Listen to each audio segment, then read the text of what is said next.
Well, the Milwaukee Bucks have had their hands full trying to defend some dynamic point guards. First, they had Trae Young in the Eastern Conference Finals. Now they have Chris Paul, who lit him up for 32 points and 9 assists in the first game of the finals. So let's go over the pick and roll situation and how Chris Paul was so effective in trying to defend that. So, Earl, you'll be Chris Paul. Sam, you'll be all the defenders here. I'm going to be the guy setting the screen. So let's go first with how the Bucks decided to defend that in the sense of switching every screen. So, Earl, how was that ineffective in a sense? I think Coach Mitch said it best. When you're playing against Chris Paul, they were switching, then they were dropping, right? And on the switch, you had, for me, Coach Mitch, I feel like the pick wasn't even there. They didn't actually never set a pick. You have three of the best defenders in the league on the perimeter the Bucks do. You have Drew Holiday. You have P.J. Tucker. You have Giannis. I came in the league with GP. Nate McMillan was my head coach. You know what GP used to say to me? What's that? Get through the screen. Fight right? over it. He put an F word in between that. So you have to get through, right? So you're coming off right here. It's not a real screen. It's just rolling out, slipping out. And now you got a small on a big. And, Coach, you talk this out when you're facing smalls. What do you think big guys are going to do? The first thing they're told is to use their length to space a small guy, right? To use their length. Well, what do you think little guys are going to do? They're going to attack you off the dribble. And once they see you retreating and they get to a certain spot and you're on your heels, I've never seen a 7-footer block a shot like this.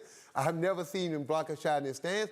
And if he raises up, they're going to go by him. So all this Chris Paul is doing is watching Brook Lopez feed.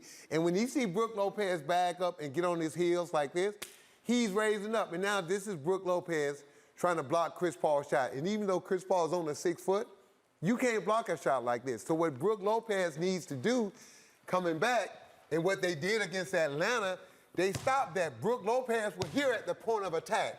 And look what the first thing that the ball handler did. He hesitated.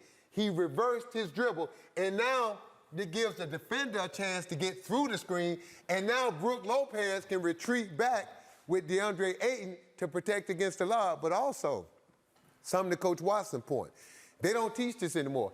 As that guy's rolling, Bobby Porter's got to be here to jam him, to stun him, to break his momentum so he can get back. So true pick and roll coverage defense is not with one guy, it's not with two guys, it's three guys, all right? Because you have to have help. If you can guard pick and roll, Coach, with two guys, you're the best pick and roll defenders in the league.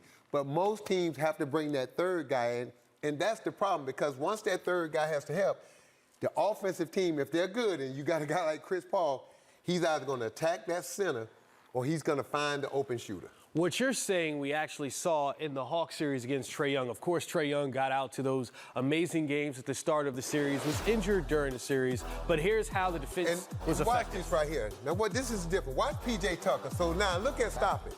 Look at Brook Lopez. As soon as he hears screen, and even though Clint Capella doesn't really set a screen, he's up at the point of attack. Trae Young sees that, and watch what Trae Young does. He's going to reverse his dribble because now he knows you got three defenders. Also, Drew Holiday and Bobby Porter have two jobs. They have to guard their man and protect the corners from shooters, but they also have to be ready to help in case Clint Capella gets a free dive. All right, right here, Trae Young reverses. Now stop it. Brook Lopez has one job. As soon as Trae Young commits, he steps up to take away that space and air, and watch what P.J. Tucker did. This is what we call a late switch.